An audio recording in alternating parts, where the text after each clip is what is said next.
Hello नमस्कार दोस्तों, कैसे हैं आप सभी लोग। उम्मीद करते हैं कि आप सभी लोग अच्छे होंगे और आप सभी लोग की तैयारी जो है बिल्कुल ही अच्छी तरीके से चल रही होगी। तो फ्रेंड्स, आज की इस क्लास में हम सभी लोग जो है पढ़ने वाले हैं सामान्य ज्ञान से जुड़े मोस्ट इम्पोर्टेंट टॉप 80 क्वेश्चन को। और ये सभी क्वेश्चन जो है आपके आने वाले कॉम्पिटेटिव एग्जाम के लिए काफ़ी महत्वपूर्ण है। यदि आप किसी भी एग्जाम की तैयारी कर रहे हैं तो आपके लिए क्लास जो है काफ़ी ही हेल्पफुल क्लास होने वाली है। तो चलिए फिर क्लास को स्टार्ट करते हैं। और यहाँ पे देखिएगा, पहला नंबर क्वेश्चन है, भारत का लौह पुरुष जो है किसे कहा जाता है। काफी इंपॉर्टेंट क्वेश्चन है कि भारत का लौह पुरुष जो है ना किसे कहा जाता है। तो भारत का लौह पुरुष जो है ये कहे जाते हैं सरदार वल्लभ भाई पटेल को। ऑप्शन बी हो जाएंगे यहाँ पे सही जवाब। नेक्स्ट क्वेश्चन है आप सभी लोग का यहाँ पे 2 नंबर क्वेश्चन की कुचिपुड़ी नृत्य शैली के मुख्य रूप से किस राज्य से संबंधित है। काफी इंपॉर्टेंट क्वेश्चन है। कुचिपुड़ी नृत्य शैली मुख्यतः किस राज्य से जो है ना ये संबंधित हो जाएंगे। तो ये आपके आंध्र प्रदेश से हैं। ऑप्शन ए जो है आप सभी लोग का यहाँ पे बिल्कुल सही जवाब हो जाएंगे। नेक्स्ट क्वेश्चन का आंसर लगाइएगा आप सभी लोग। 3 नंबर क्वेश्चन है, प्रसिद्ध सांची स्तूप किसने बनवाया था। काफी इंपॉर्टेंट क्वेश्चन है कि प्रसिद्ध सांची स्तूप किसने बनवाया था। तो ये बनवाए गए थे आपके अशोक के द्वारा। ऑप्शन ए जो है आप सभी लोग का यहाँ पे बिल्कुल सही जवाब हो जाएंगे, याद रखिएगा। नेक्स्ट क्वेश्चन है आप सभी लोग का यहाँ पे कि कलिंग पुरस्कार किस क्षेत्र में जो है दिया जाता है। तो कलिंग पुरस्कार जो है ये किस क्षेत्र में दिए जाते हैं। तो कलिंग पुरस्कार दिए जाते हैं आपके विज्ञान के क्षेत्र में। ऑप्शन बी हो जाएंगे सही जवाब। नेक्स्ट क्वेश्चन का आंसर लगाइएगा आप सभी लोग। किस भारत के ग्रेट ओल्ड मैन के रूप में जो है ना जाना जाता है। तो किसे जो है भारत का ग्रेट ओल्ड मैन के रूप में जाना जाता है। तो ये जाने जाते हैं आपकी किसको, दादा भाई नौरोजी को। ऑप्शन ए जो है यहाँ पे सही जवाब हो जाएंगे। अगला क्वेश्चन का आंसर लगाइएगा, यहाँ पे दिए गए हैं कि हैदराबाद में चार मीनार का निर्माण किसने करवाया था। काफी इंपॉर्टेंट क्वेश्चन है सभी क्वेश्चन कि हैदराबाद में चार मीनार का निर्माण किसने करवाया था। तो ये करवाए गए थे आपके कुली कुतुब शाह के द्वारा। ऑप्शन सी यहाँ पे बिल्कुल सही जवाब हो जाएंगे, तो याद रखिएगा आप सभी लोग। नेक्स्ट क्वेश्चन दिए गए हैं आप सभी लोग का यहाँ पे कितना, यहाँ पे है 7 नंबर क्वेश्चन की लुबनी किसका धार्मिक स्थल है। बताएंगे लुबनी किसका धार्मिक स्थल हो जाएंगे। तो लुबनी जो है ये धार्मिक स्थल हो जाएंगे किसका, तो ये बौद्धों का धार्मिक स्थल है। ऑप्शन ए जो है आप सभी लोग का यहाँ पे बिल्कुल सही जवाब हो जाएंगे। चलिए अगला क्वेश्चन का आंसर लगाएंगे आप सभी लोग कि पल्लवों की राजधानी किस शहर में थी। बताएंगे पल्लवों की राजधानी जो है किस शहर में हो जाएंगे। तो पल्लवों की राजधानी हो जाएंगे आपके कहाँ पर, तो ये कांचीपुरम में हो जाएंगे। ऑप्शन डी जो है आप सभी लोग यहाँ पे बिल्कुल सही जवाब कीजिएगा। चलिए अगला क्वेश्चन का आंसर लगाएंगे आप सभी लोग। यहाँ पे दिए गए 9 नंबर क्वेश्चन, राजा राम मोहन राय किसके संस्थापक थे। काफी इंपॉर्टेंट क्वेश्चन है, राजा राम मोहन राय किसके संस्थापक हो जाएंगे। तो राजा राम मोहन राय जो है ये संस्थापक हो जाएंगे किसके, तो ब्रह्म समाज के संस्थापक है, याद रखिएगा आप सभी लोग। चलिए अगला क्वेश्चन का आंसर लगाएंगे आप सभी लोग। निम्नलिखित में से 1192 ईस्वी में कौन सा युद्ध हुआ था। काफी इंपॉर्टेंट क्वेश्चन है कि निम्नलिखित में से 1192 ईस्वी में कौन सा युद्ध हुआ था। तो यह युद्ध हुए थे कौन से, तो नारायण का युद्ध यह हो जाएंगे, ठीक है। नारायण का द्वितीय युद्ध हुए थे, याद रखेंगे। चलिए अगला क्वेश्चन का आंसर लगाएंगे कि केसर का सर्वाधिक उत्पादन किस राज्य में होता है। काफी इंपॉर्टेंट क्वेश्चन है, केसर का सर्वाधिक उत्पादन किस राज्य में होता है। तो ये सर्वाधिक उत्पादक जो है जम्मू कश्मीर में होते हैं। ऑप्शन ए यहाँ पे बिल्कुल सही जवाब हो जाएंगे आप लोग का। चलिए अगला क्वेश्चन का आंसर लगा दीजिएगा आप सभी लोग। यहाँ पे दिए गए हैं कि इंडियन नेशनल आर्मी किसके द्वारा जो है ना बनाई गई थी। काफी इंपॉर्टेंट क्वेश्चन है, इंडियन नेशनल आर्मी किसके द्वारा बनाई गई थी। तो ये किसके द्वारा बनाए गए थे, तो ये बनाए गए थे आपके सुभाष चंद्र बोस के द्वारा। ऑप्शन ए जो है आप सभी लोग का यहाँ पे बिल्कुल सही जवाब हो जाएंगे। चलिए अगला क्वेश्चन का आंसर लगाएंगे आप सभी लोग कि क्या है, नाथूराम गोडसे ने महात्मा गांधी को गोली कब मारी थी। काफी इंपॉर्टेंट क्वेश्चन है कि नाथूराम गोडसे ने महात्मा गांधी को गोली कब मारी हुई थी। तो ये गोलू मारे हुए थे 30 जनवरी 1948 को। ऑप्शन डी जो है आप सभी लोग का यहाँ पे क्या है, बिल्कुल सही जवाब हो जाएंगे। चलिए अगला क्वेश्चन का आंसर लगाएंगे आप सभी लोग। यहाँ पे दिए गए हैं कांग्रेस द्वारा क्या है स्वाधीनता का प्रस्ताव कब पेश किया गया था। काफी इंपॉर्टेंट क्वेश्चन है, कांग्रेस द्वारा स्वर्ण यहाँ पे पूर्णतः स्वाधीनता का प्रस्ताव कब पेश किए गए थे। तो ये पेश जो है किए गए थे कब, ये 1928 में किए गए थे। ऑप्शन ए हो जाएंगे सही जवाब। अगला क्वेश्चन है आप सभी लोग का यहाँ पे कि विजयनगर साम्राज्य पर सबसे पहले किस राजवंश का शासक था। काफी इंपॉर्टेंट क्वेश्चन है कि विजयनगर साम्राज्य पर सबसे पहले किस राजवंश का शासक था। तो यह किस राजवंश का शासक था, तो संगम वंश का शासक था। ऑप्शन ए जो है आप सभी लोग का यहाँ पे सही जवाब हो जाएंगे। चलिए अगला क्वेश्चन का आंसर लगाएंगे आप सभी लोग कि भारत में आपातकाल की घोषणा किस अनुच्छेद में है। तो भारत में आपातकाल की घोषणा किस अनुच्छेद में हो जाएंगे, तो यह अनुच्छेद आपके कितना में है, तो 352 में है। ऑप्शन डी जो है आप सभी लोग का यहाँ पे बिल्कुल सही जवाब हो जाएंगे। चलिए अगला क्वेश्चन का आंसर लगाएंगे आप सभी लोग यहाँ पे कि गांधी जी ने प्रथम सत्याग्रह अभियान कहाँ से प्रारंभ किया था। तो गांधी जी ने प्रथम सत्याग्रह जो है कहाँ से प्रारंभ किए हुए थे, तो ये प्रारंभ किए हुए थे कहाँ से, तो ये किए हुए थे आपके चंपारण से। ऑप्शन बी जो है आप सब लोग का यहाँ पे बिल्कुल ही सही जवाब हो जाएंगे। चलिए अगला क्वेश्चन का आंसर लगा दीजिएगा आप सभी लोग। महात्मा गांधी जी के राजनीतिक गुरु कौन थे। तो महात्मा गांधी जी के यहाँ पे राजनीतिक गुरु जो है गोपाल कृष्ण गोखले हो जाएंगे। ऑप्शन ए यहाँ पे बिल्कुल सही जवाब हो जाएंगे। यहाँ पे 18 क्वेश्चन का आंसर। नेक्स्ट क्वेश्चन है आप सब लोग का 19 क्वेश्चन के भाषा के आधार पर बनने वाला पहला राज्य कौन सा था। तो भाषा के आधार पर बनने वाला पहला राज्य यहाँ पर कौन सा हो जाएगा, तो आंध्र प्रदेश। ऑप्शन सी जो है यहाँ पे सही जवाब है, आप सभी लोग याद रखिएगा। चलिए अगला क्वेश्चन है आप सब लोग का यहाँ पे बाणभट्ट किनके दरबारी लेखक कवि थे। तो बाणभट्ट किनके दरबारी लेखक कवि थे, तो ये किसके दरबारी कवि थे, तो ये थे आपके हर्षवर्धन के। ऑप्शन बी यहाँ पे बिल्कुल सही जवाब हो जाएंगे 20 नंबर क्वेश्चन का आंसर।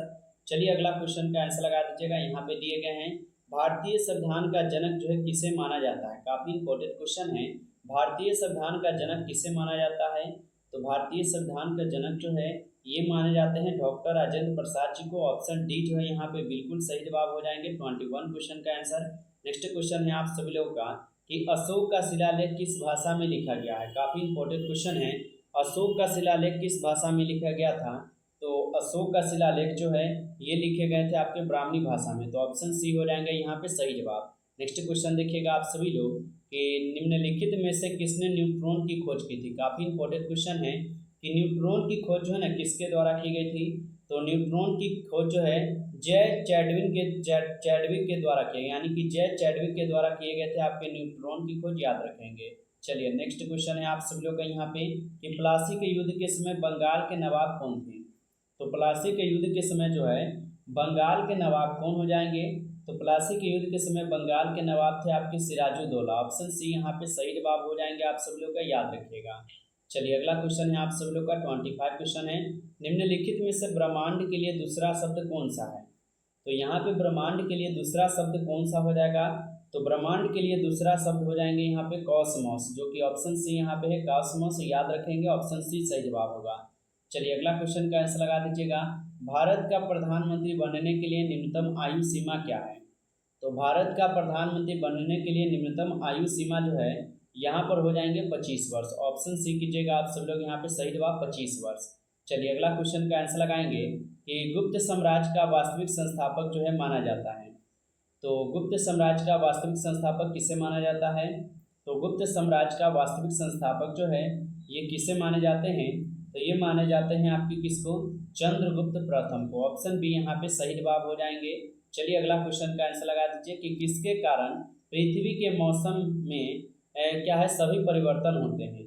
तो किसके कारण जो पृथ्वी के मौसम में सभी परिवर्तन होते हैं, तो परिवर्तन जो है आपके सूर्य के कारण होते हैं। ऑप्शन सी हो जाएंगे यहाँ पे सही जवाब, सूर्य के कारण होते हैं। चलिए अगला क्वेश्चन का आंसर लगा दीजिएगा आप सभी लोग। यहाँ पे दिए गए कितना 29 नंबर क्वेश्चन। 29 नंबर क्वेश्चन है कि उदयगिरी के पत्थर में कांटी गुफाएं किस राज्य में स्थित हैं।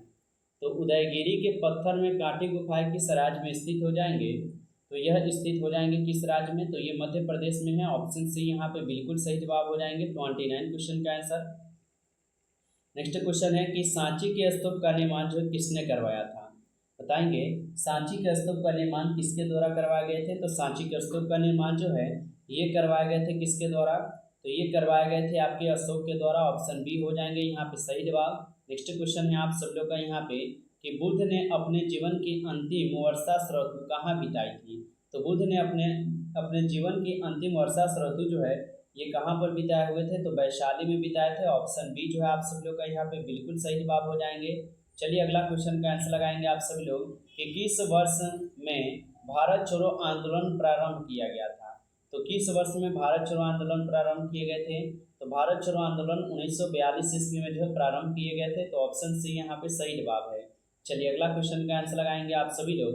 अगला क्वेश्चन है कि जवाहरलाल नेहरू अपने जीवन काल में कुल कितने वर्ष जेल में रहे थे? तो जवाहरलाल नेहरू जो अपने जीवन काल में कितने वर्ष जेल में रहे हुए थे?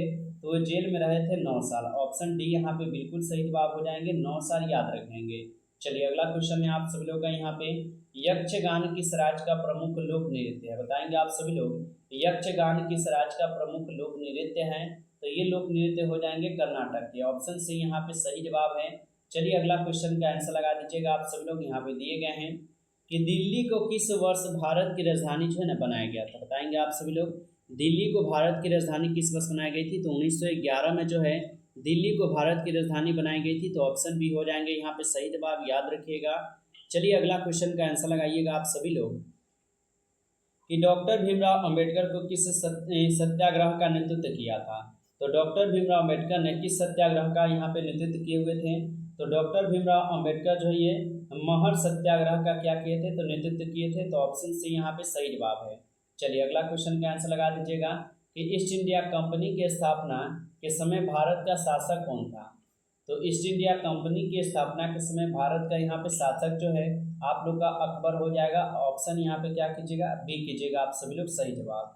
चलिए अगला क्वेश्चन का आंसर लगा दीजिएगा आप सब लोग। 28 क्वेश्चन है, नरेंद्र मोदी भारतीय जनता पार्टी में कब शामिल हुए थे? काफी इंपॉर्टेंट क्वेश्चन है कि नरेंद्र मोदी भारतीय जनता पार्टी में शामिल कब हुए थे? तो ये शामिल जो है आपके कब हुए थे? तो 1987 में। ऑप्शन बी यहाँ पे बिल्कुल सही जवाब है। चलिए अगला क्वेश्चन का आंसर लगा दीजिएगा कि मधुमक्खी किस राज्य की लोक नृत्य क्या है, चित्रकला शैली है? तो मधुबनी किस राज्य की लोक चित्रकला शैली हो जाएंगे?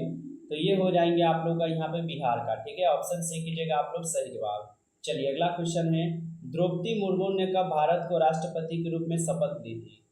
तो द्रौपदी मुर्मू जो है ये भारत के राष्ट्रपति के रूप में शपथ लिए थे 25 जुलाई 2022 को। ऑप्शन बी यहाँ पे बिल्कुल सही जवाब है। नेक्स्ट क्वेश्चन है आप सब लोग का यहाँ पे कि भारत के पहले ग्रेड मास्टर कौन बने थे? तो भारत के पहले ग्रेड मास्टर कौन बने थे? तो ये बने हुए थे कौन? तो ये बने थे आपके विश्वनाथन आनंद। ऑप्शन डी यहाँ पे बिल्कुल सही जवाब हो जाएंगे आप सब लोग का, याद रखेंगे। चलिए अगला क्वेश्चन है आप सब लोग का यहाँ पे, महात्मा बुद्ध ने अपना पहला उपदेश कहाँ दिया था?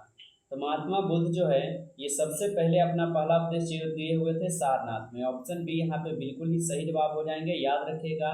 चलिए अगला क्वेश्चन है आप सभी लोग का, भारतीय लाह अनुसंधान संस्थान कहाँ स्थित है?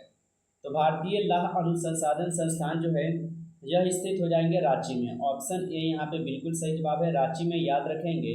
चलिए अगला क्वेश्चन का आंसर लगा दीजिएगा, ऑल इंडियन फॉरवर्ड ब्लॉक नामक पार्टी का गठन किसने किया था? तो ऑल इंडिया फॉरवर्ड ब्लॉक नामक यहाँ पे पार्टी का गठन किए गए थे किसके द्वारा? तो याद रखिएगा यह किए गए थे किसके द्वारा? तो ये किए गए थे आप लोग का यहाँ पे डॉक्टर भीमराव अम्बेडकर के द्वारा। ऑप्शन डी जो है सही जवाब है। चलिए अगला क्वेश्चन का आंसर लगा दीजिएगा कि चंद्रगुप्त मौर्य ने अपने अंतिम दिन कहाँ गुजारे थे? तो चंद्रगुप्त मौर्य जो है ये अपना अंतिम दिन श्रवणबेलगोला में गुजारे थे। ऑप्शन डी हो जाएंगे यहाँ पे सही जवाब, याद रखिएगा। चलिए अगला क्वेश्चन का आंसर लगाएंगे 20, यहाँ पे 6 नंबर क्वेश्चन है, गांधी जी किस धार्मिक पुस्तक को अपनी माँ कहते हैं? तो गांधी जी जो ये किस धार्मिक पुस्तक को अपनी माँ कहते थे? तो ये कहते थे किसको?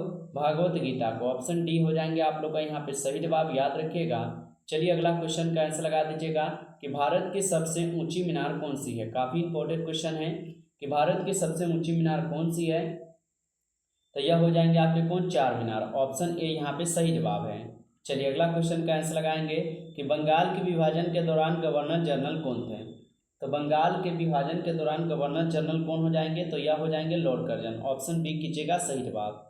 चलिए अगला क्वेश्चन का आंसर लगाइए कि मुंडा जनजाति किस राज्य में पाई जाती है? तो मुंडा जनजाति जो है ये किस राज्य में पाई जाती है? तो ये पाई जाती है आपके झारखंड में। ऑप्शन सी यहाँ पे सही जवाब है। चलिए नेक्स्ट क्वेश्चन का आंसर लगाएंगे। 15 नंबर क्वेश्चन है कि भारत का सर्वोच्च पर्वत शिखर कौन सा है? तो भारत का सर्वोच्च पर्वत शिखर जो है यहाँ पर कौन हो जाएंगे? तो यह हो जाएगा आप लोग का यहाँ पे गार्डविन ऑस्टिन। ऑप्शन यहाँ पे आप लोग का डी जो है बिल्कुल ही सही जवाब है। नमस्कार दोस्तों, इस क्लास में कुल 50 क्वेश्चन ही रहेंगे कंप्लीट, और इसमें आप लोग को कितना क्वेश्चन सही हुआ है कमेंट में आप सब लोग जो बताइएगा। क्लास अच्छा लगा हो तो क्लास को लाइक कर लीजिएगा, चैनल पे पहली बार जुड़े हैं तो चैनल को भी सब्सक्राइब जो कर लीजिएगा। चलिए फिर मिलते हैं नेक्स्ट क्लास में, तब तक के लिए जय हिंद, जय भारत।